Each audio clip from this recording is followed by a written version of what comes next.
So we have today on the topic is the retirees and the labor market. So we have today, I'll talk to you about our presenter, our host. So I have a little bit of information on his background. So Mr. Valiquette has 35 years of experience in the field of vocational rehabilitation and employability. He has developed numerous employability programs with the public and private sector. Several of his innovations have received the support of federal departments, and Mr. Valiquette has been invited to present new strategies at national conferences. So we have a great host today, and he's accompanied by Cynthia Vincent, who is a Client Services and Program Development Director. So without further ado, we're going to start with Mr. Valiquette. Welcome, Mr. Valiquette, and thank you for joining us and delivering this video conference today. Good morning. Thank you for the invitation. Obviously, I will share my screen. Do you see the presentation? Yes. Good. Thank you. So this is basically 30 minutes presentation, and we'll have about 25 minutes for questions. So please keep your question for the end. My presentation is probably very practical, meaning that I worked in that field for 37 years to either develop the program for employability or to actually place people and find job for participants. I would say that 25% of my participants during the last 35 years, or 37 actually, were 50 years old and more. So I had a good experience with that population. Sorry. First, I would to discuss La Relance. Well, La Relance is a non-profit organization in the Outaouais region, 40 years in existence. So many participants went through La Relance. The main focus of this presentation is vocational rehabilitation and reintegration. So we'll be talking about employment. We are going to talk about vocational evaluation and obviously how to be successful to enter the labor market. And that's the main focus of my presentation. No fees for our services or programs. So there's no cost, there's no fees for our participants. Why? Well, because we are funded by Service Québec mainly. We have other clients like the CNESST, that's the Quebec Compensation Board. We are also funded by the SAC, that's the insurance, the car insurance program. So make it very simple. You come to the Relance, we offer services and there's no fees. And we offer obviously bilingual services. So we have a certain percentage of our current participants who are Anglophone. Well, we have to talk about something called project eligibility. Only the residents from the Outaouais are eligible for this program. There's other resources in the province, obviously, for offering to offer similar type of services. We're looking obviously at the age 50 and older. We have different programs, but the program we'll be discussing today are basically for what we call experienced worker. We're not supposed to say the word senior anymore. So experienced workers will be the term I'll be using to address the 50 years old and more. And we're actually looking for people that desire to explore the labor market. Labor market is changing. And I guess that when you have the proper information about the labor market, this is the opportunity for you to decide whether or not you want to re-enter the labor market. Just a couple of statistics very quickly. Stats Canada, group 55 to 80 years old would consider a part-time job. So there's a high percentage of obviously people that will be looking to go for a part-time job. Now, that confirmed, we had a congress called the FEDUP, that's the major association for people who are older or senior, whatever. And I've been meeting a lot of people during the last 2 days. That was last weekend. And many people, your people, ex-civil servants, were actually looking for part-time job. So what I got from my weekend really support the fact that people are actually looking for part-time job.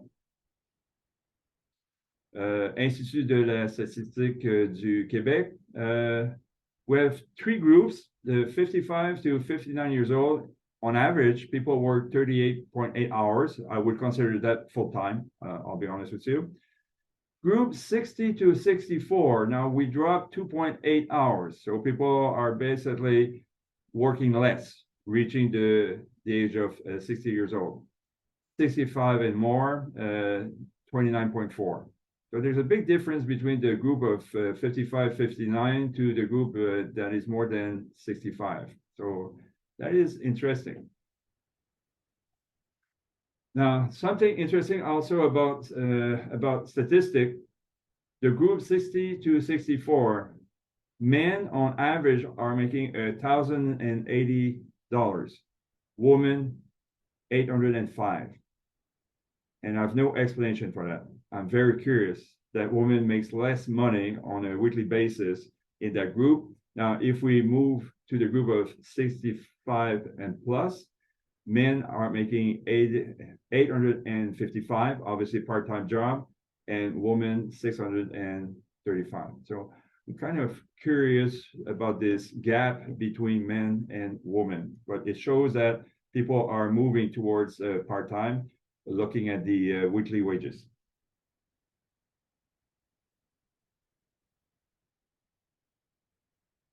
Okay, what is the motivation for a retiree from the federal government? That's the people that are listening to this presentation. Well, there's obviously something called finance. And by finance, I mean there's a big difference from a EX3 and a CR3 at the time of retirement. Financially, obviously, EX3 will be making a lot more money than a CR3. So that CR3 or CR4 that decided to retire 3 years ago has to confront a new financial situation because of the current economy, right? Like the inflation, recession, and all those things. So I see like a big difference. Finance as also something that I would say between entertainment, having more money for entertainment, maybe to do trips or whatever, and some urgency in that person's life, maybe like a major repair to a house, whatever. And I see also another factor for retirement is a person who is a owner of his house with no mortgage versus somebody who still live in an apartment where the cost of rent is obviously a little bit too much. That's my opinion. So finance is a general term, but that depends about in what situation, obviously, or what type of job that this person was making at the time of the retirement. Desire for production. That may sound interesting, but people like to have a feeling of accomplishment. Now, if you're a retiree and have a routine that you go for a coffee and you do some exercise like a walk, that's very good. You may have some activities with other retirees, whatever. That's fine.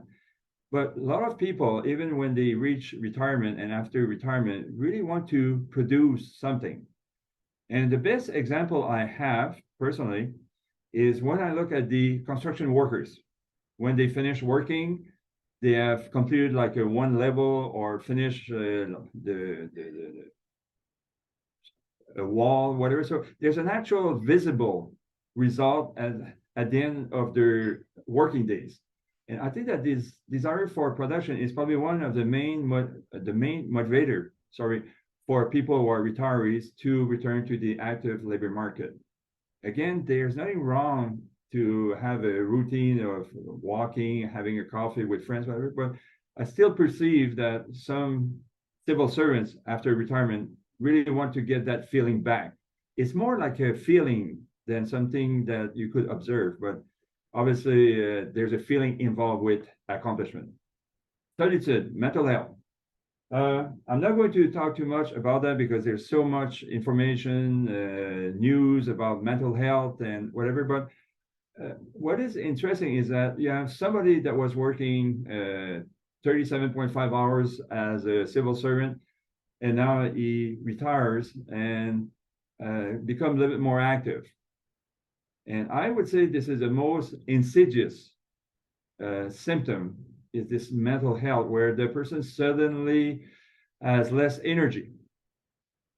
Suddenly is not really keen about making social contacts. You get used to have minimal social contact. So this becomes like a routine. So that person may start to have some health with his basic routine in life. Now, I will go to one extreme very quickly. I had to deal with Canada Life. I'm not sure if I'm supposed to say that word for retirees or whatever, because there's a major issue.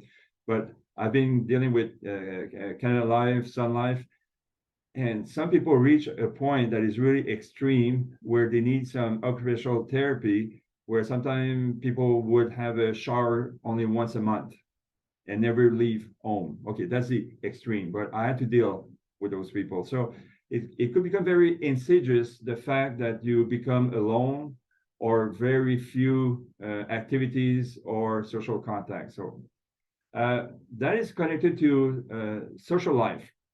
We all have a social life during working hours. If you like your coworkers, that's great. If you don't like your coworkers, well, too bad. Yes, whatever. But I think social life is something that is part of any job, with your coworkers, with your managers. One of the retiree during the weekend, last weekend, that indicated that his social life, it was about 80% during the working hours. So he knew that when he was going to retire, 80% of his social life would be gone. And he was concerned. He was honestly very concerned by that. So social life has a major impact for any job. Challenges. Well, we have something called stress, and there's something called positive stress. So when we have challenges, we have maybe this social stress, like to perform, to learn a new skill, to look at your transferable skills. So I think we need some cognitive stimulation, and that's where challengers help the people who are retirees to become still active on a cognitive level, but also on a physical level. The last one I should have put maybe as a first one: willingness to help. Human beings have a natural aptitude or instinct to receive and give help. Not only to give, but also to receive help. And that's part of our social life. You help people, people help you. And when you lose that, when you become alone or not very active, you lose a certain section of your natural instinct to really help people and be helped. I would say this is something that is important for people that are looking for future employment, knowing that when they get employed, this willingness to help could be a major part of the natural health aspect. Oh, big word, concerns. A lot of people think about returning to work, but they are not doing it.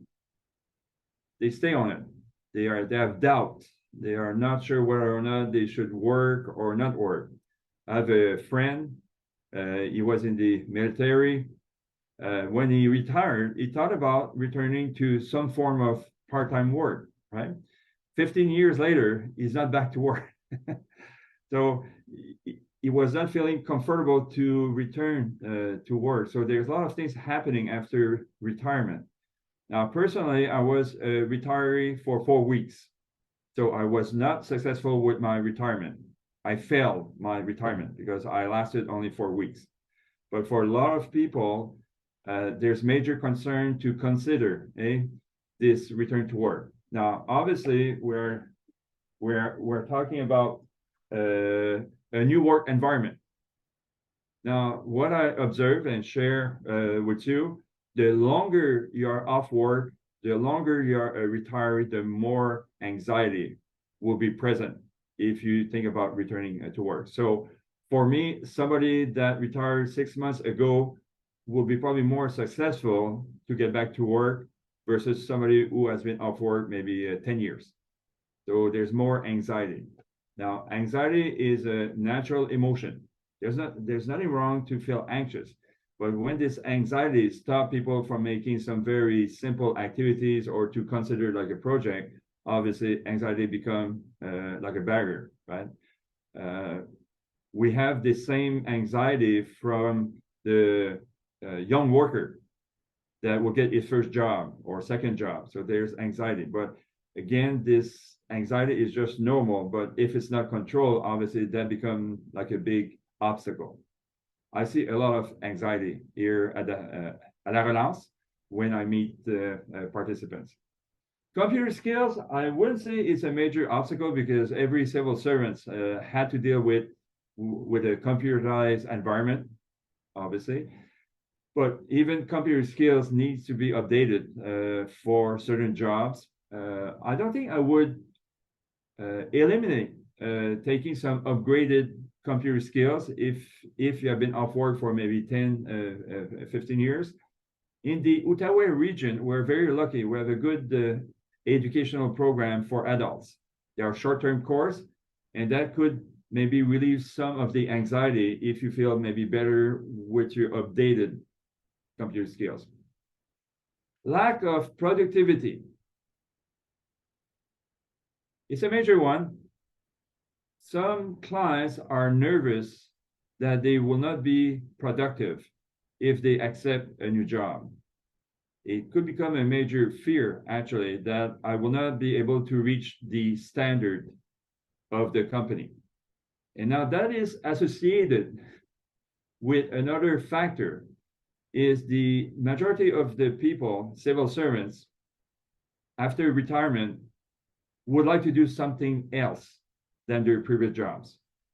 The majority, I have no percentage, I would say it's probably 70% of people that I'm meeting who were civil servants would like to do something else. If they were working with computer, they want to do something else, another type of occupation. Now, if you're looking for a new occupation, obviously you will be more concerned about your lack of productivity or your fear to not reach the standard. Like, all right. Health, okay. We're not immortal. I'm not anyway. So some retirees could be anxious to get back to work because of some health issues.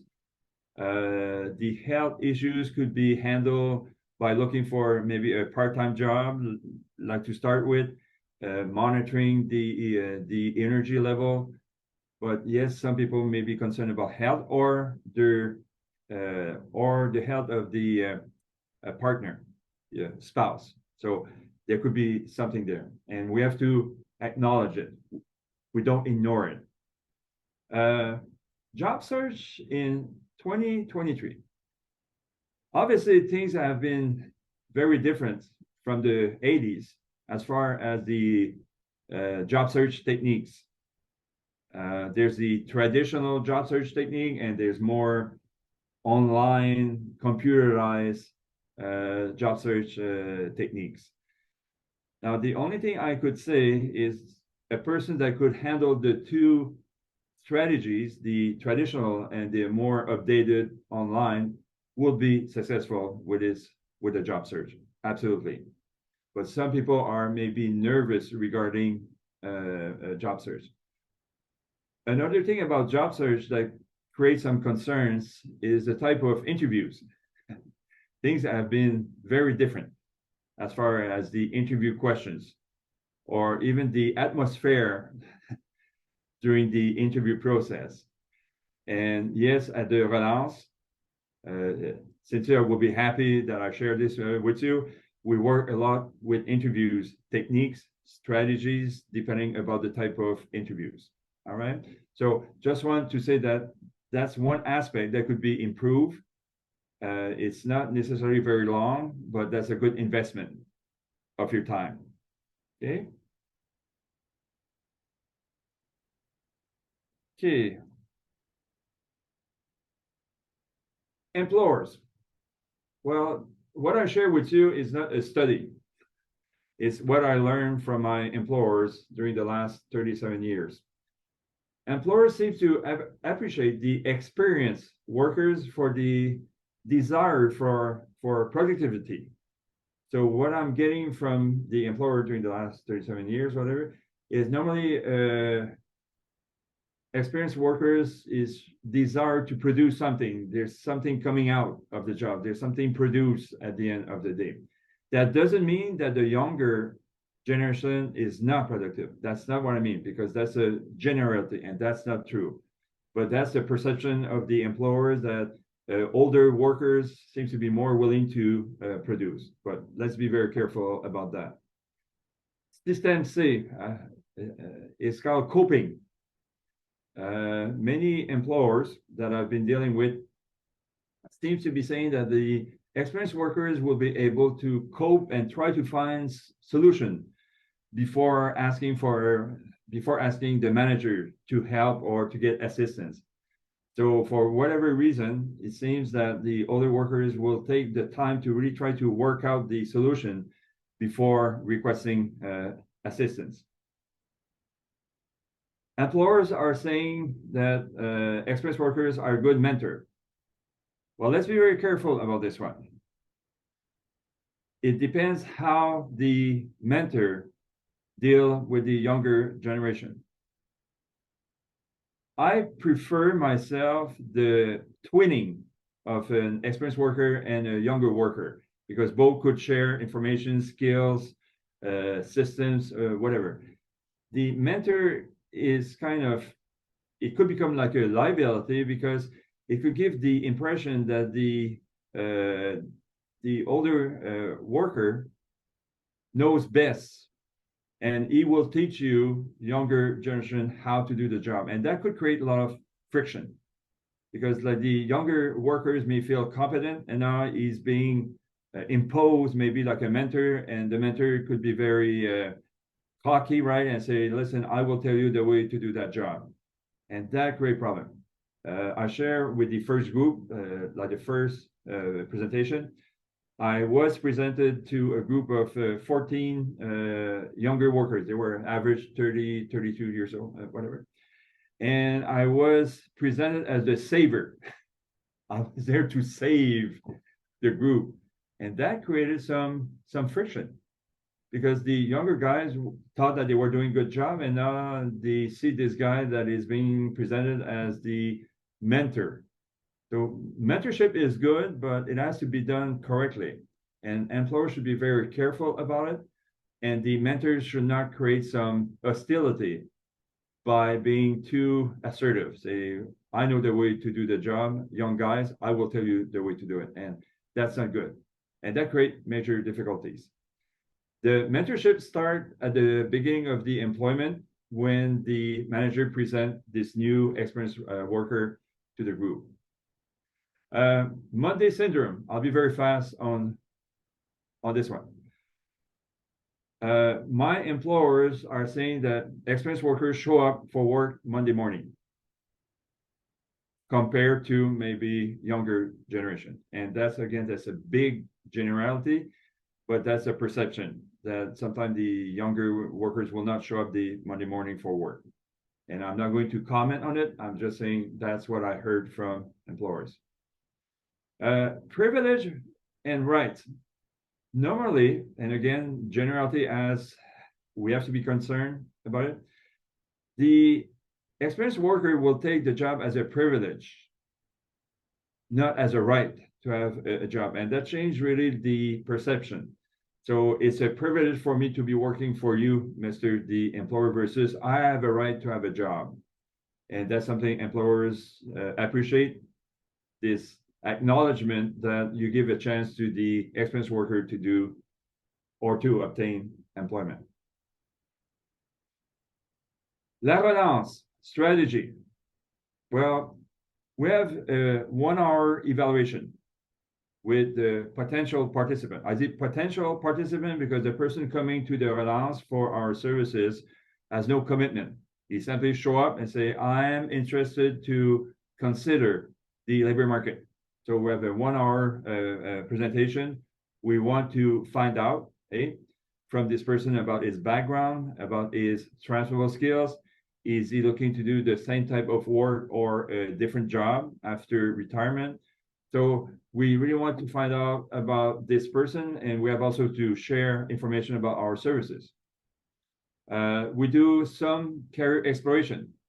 As I mentioned, 60, 70% of the people I've been meeting who are in that age range would like to do something else. I was a CS2 for the last 20 years, but now I want to do something else. And sometimes they don't know what is that something else. So sometimes we do basic career exploration to look about what type of other employment that this person would be interested. We have a program called Strategy. We look at the resume, obviously. We look at the interview strategies, something that I address. And we look at job search techniques. And job search techniques, there's not only one job search technique. I know about 10. So we want to make this person comfortable to look at the type of job search strategy. Sorry. We have also a job finding club. That's a more intensive program. 3 weeks every day. It's more intensive, so we have more chance to work with the worker. We do more exploration. We do what's called prospection. So we make contact employers to find out what is available. And all those programs obviously have to be flexible. Why do they have to be flexible? Well, I'll give you a very simple answer. A person 50 plus is not only like a large group. The 50 plus could be a person who is disabled. It could become a person who is immigrant. It could be a person who had a workplace injury or a car accident or went through disability or chronic illness. So we have to be flexible to deal with those subgroups and make sure that we address like this person. Now, I'm not going to deal with a Quebec Compensation Board injured workers the same way that I will deal with a 50 plus maybe immigrant. I have different strategies. I'm not going to do the same way. I'm not going to use the exact same approach, obviously. So that's why we have the word here, flexibility. We have to be flexible with the people we have in front of us, looking at those different categories. I just have to watch my time. Okay.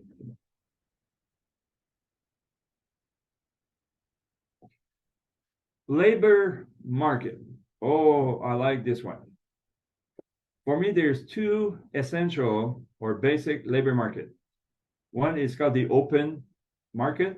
The other is called the hidden job market. What is the open market? Well, those jobs have been posted to LinkedIn, Indeed, Emploi Québec, federal government websites. So those are jobs who are open. There are a lot of people have access to those jobs. But there's something else called the hidden job market. Hidden job market, I will explain very simple. The way I did it with the other group is I'm a director. And now John comes to see me and say, you know, I have to move to Vancouver in 2 weeks. Oh, now in my mind, I have to find somebody to replace John. Now I know that Judith will go for her pregnancy vacation.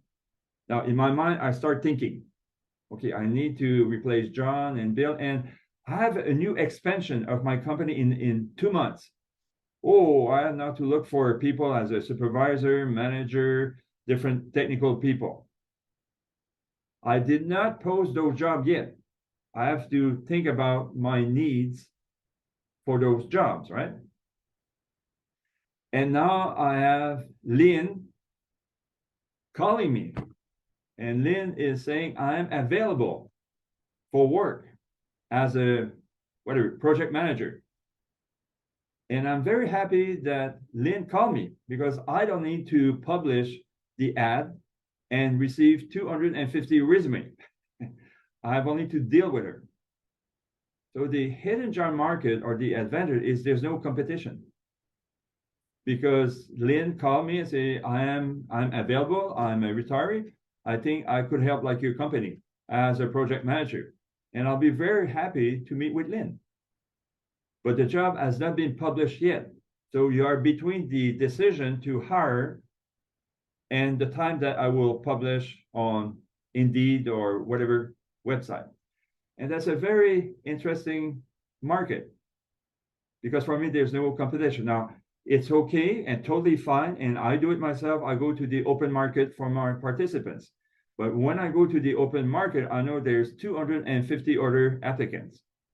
So my client has a chance to have the interview, but it's obviously more competitive because it is public. Hidden job market is not public. It's knowing when to contact the employer before he will go to Indeed or whatever system. Now, sharing some example, recent. I had one immigrant who is a dentist plus a surgeon, and he cannot do those jobs because he needs to do the equivalency tests examination. That will take about 2-3 years. And I said, what about dental prosthesis? He said, yeah, I could do that because I've done some courses. So I went into my car, went to a lab in Gatineau, met with the owner. He had about 25 people working there. And I said, I think I could help you. And the owner said, how? I said, I have somebody who is a dentist willing to work as a lab technician for you. He saw my guy the next day. He was so happy. But that job was not advertised. I simply to knock on the door, present myself, and basically my client got that job. I had another one who is an engineer, civil engineer. And what she did on her own, she went to knock on door to some companies in Ottawa because she's bilingual. And one place said, yes, we are looking actually to have big projects. And we were thinking about hiring engineers. And she was there smiling. And she had a job offered 2 days later. Hidden job market is fascinating. I could probably go for 2 hours on the hidden job market. But I will give you a last example because I said I like to be practical myself. I was referred by a friend to a friend in global affair, federal government. And I had an interview. They had no job being posted, but they were thinking to have a specialist in workplace safety and insurance board. And I was offered a job. So they just created the job for me. So hidden job market is very fascinating what could happen if you know how to do it. Now, some people ask me a question in my first presentation is how do I approach hidden job market? I'll tell you the wrong way. I call the employer and say, do you have a job opportunity for me? That's the wrong way to address the hidden job market. The proper way is to say, my name is Denis Veliquette.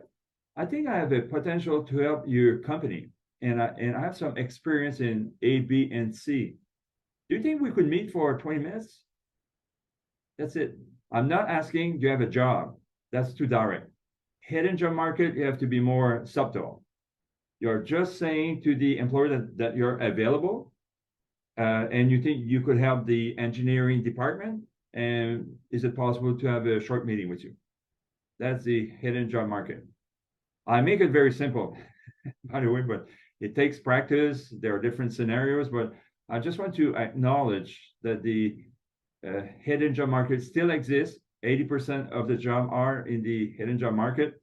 They have done some studies since 1984 and they always arrive at 80%, roughly. Sometimes 82%, 70%, but on an average, 80%. Open market, again, is probably around 20% of available jobs are being posted. They are public.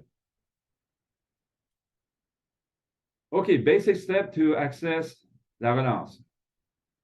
First, you have to bring coffee to Cynthia, to my director. No, it's not true. It's a joke. She likes coffee. Okay, no, you contact us. You have this evaluation. Two, we will explain about our programs, what we could offer, what you're looking for. So obviously, we want to have like a match. And third, the most important step is a decision. Do you want to start working with us as a participant? I will have a very short comment, if you don't mind. People who are Anglophone in the Outaouais region, because I would assume that the majority of people live in the Gatineau, Outaouais region. We have, I would say, I'm not exactly sure, but we have a certain percentage of Anglophone accessing the La Relance, and we offer the programs, obviously. And normally those people, I'll be honest with you, have to maybe work in Ottawa because the lack of French. But I've seen one Anglophone getting a job in Elmer or whatever, and the person was hired not being bilingual. But normally, if the person is not bilingual, Anglophone, I think there's more potential, obviously, for the Ottawa region. And we contact employers in Ottawa. I have no problem with that. Okay, so it was just a comment because I know that the audience is obviously Anglophone. The contact to get this first step called evaluation, you either call us or you go to our website and we will coordinate this first step being evaluation. As I said, it takes about 1 hour to do the evaluation. Cynthia, what would be the waiting period right now for the first evaluation? Can you share with us? About 3 weeks. 3 weeks. Okay, thank you. So there's a 3 weeks waiting period right now. Okay. Now that's the end of my presentation. We have about 15 minutes if you have any questions. So Lynn, is there people asking questions? In the chat, we had somebody who came in later and asked for the beginning of the presentation. So just to let you know that we're going to edit the recording and put it on our YouTube channel. So if you look in the chat conversation, you'll see the link to the YouTube channel. So just give us a couple of days. You can also access it from the website. Leanne posted a link and it will take you to the link of the YouTube if ever you don't have it. So it's available via the website. So that was one of the questions. I don't think there's anything else at the moment. Well, I have something else. Okay. And just before you go on, I just want to say, look at the chat. There's a post from Cynthia who talks about the services that you provide. And also we have the survey at the end that we would like to ask you to fill out before you leave. Okay. Thank you. You can go ahead. If you have more questions, Lynn, stop me. Okay. So if you have more questions, yes, or something comes in. Yes. Yeah. Of course. Denis, there is a question from Lilian Brother about computer skills be available free or charge, or there are costs involved. What do you fund these courses? I don't know if you want. Well, there's some, I think that we are very, I would say, lucky in the Gatineau region for several public organization, Compétences Outaouais and other places where they offer some very basic computer courses. So when I mention about courses, I'm really thinking about short-term course. Okay, I'm not thinking about doing like a master program or a bachelor program, but just some time to update some of your computer skill, especially if you have been off work for maybe 3 years, 4 years, whatever. Some are, well, there's always little cost, I guess, with the commission scolaire, the school board.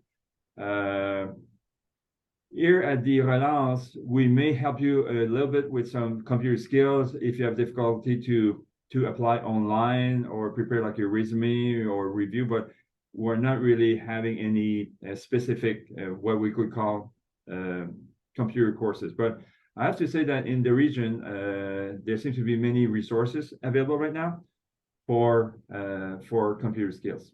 Okay, that's the best answer that I could give. Diane, y a-t-il d'autres questions? No, we don't see anything else.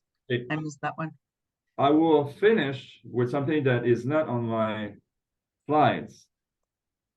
It's called retention.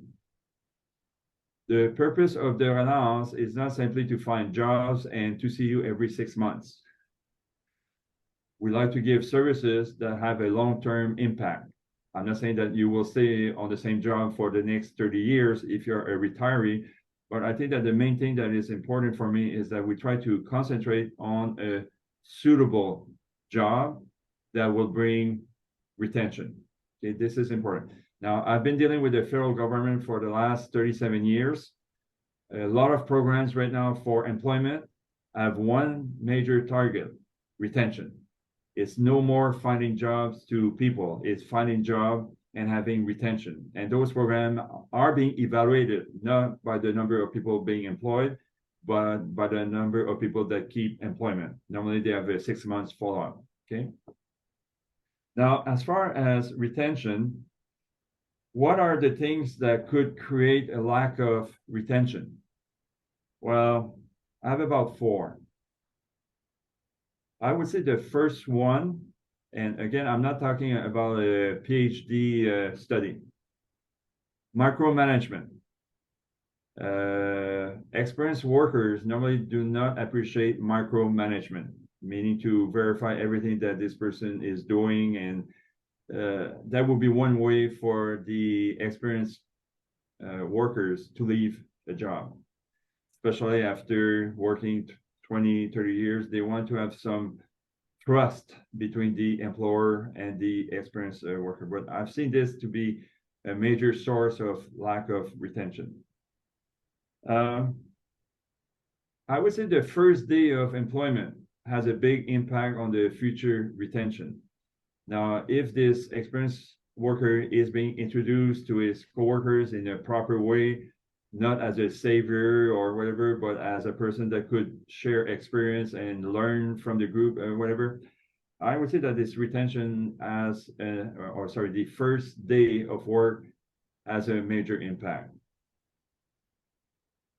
I think also something that has some difficulties or create difficulties, with the retention is this experienced worker not knowing exactly what would be his role, what type of products, what type of exact services that he will contribute.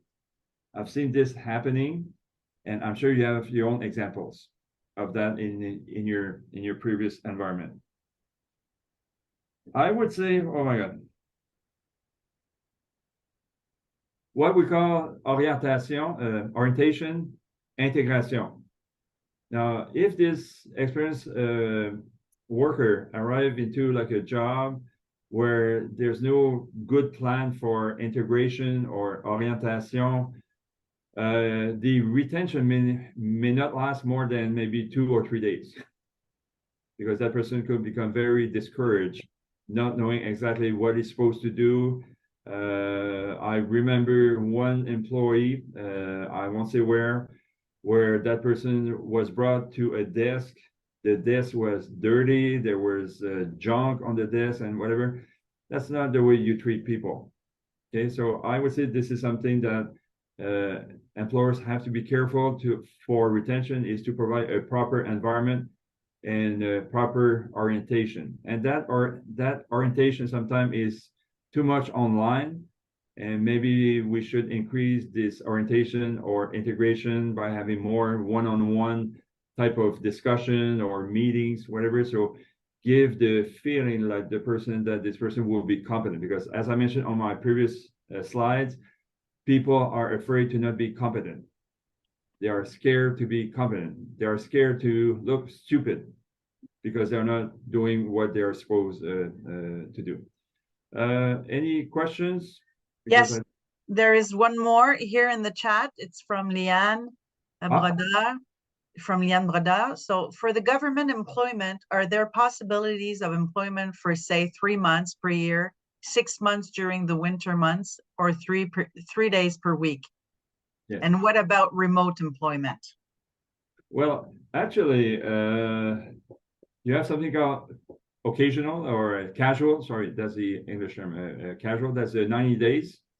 So I've seen people returning to government jobs under this casual 90 days. So they were working 3 days per week, or they were working 4 days per week for 2 months, had a 3 months gap. And I think the casual employment is very popular. It gives flexibility not only to the employee, but to the manager.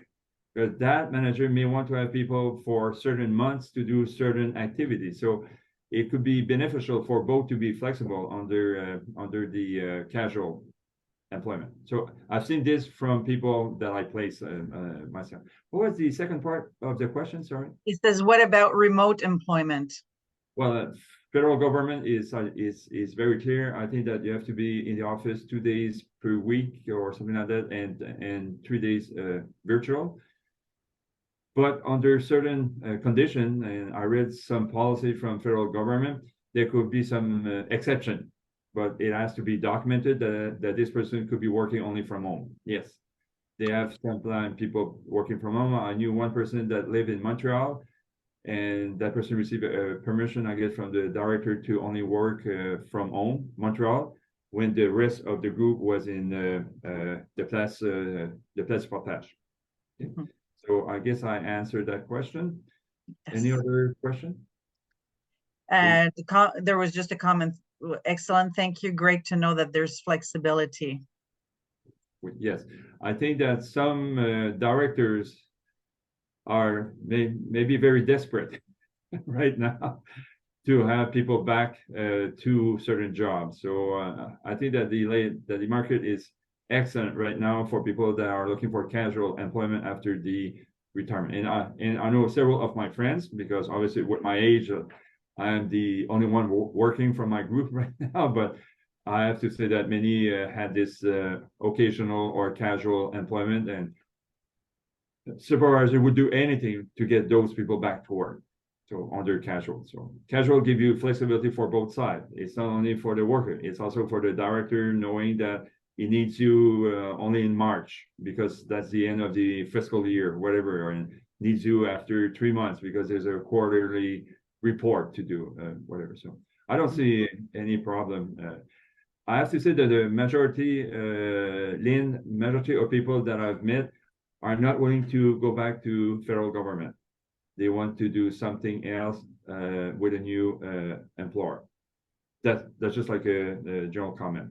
That's not the majority, but I've seen, yeah, I would say it's the majority. They say, no, I don't want to go back to federal. I want to experience a new type of employer, and that's okay. That's just a decision. So we have to respect the decision. I did not ask why, but anyway. Any other questions or comments? No, that's it for now. Is there anything else? Anybody else wants to have a last question before we cut off? And again, just make sure that you fill out the evaluation, because that helps us. There's also a question in there as to what other topics you'd like to have video conferences on. So there's a question about that. So we certainly would like to hear from you. So thank you very much, Mr. Valiquette, and thank you, Cynthia, for being there with us today. It was very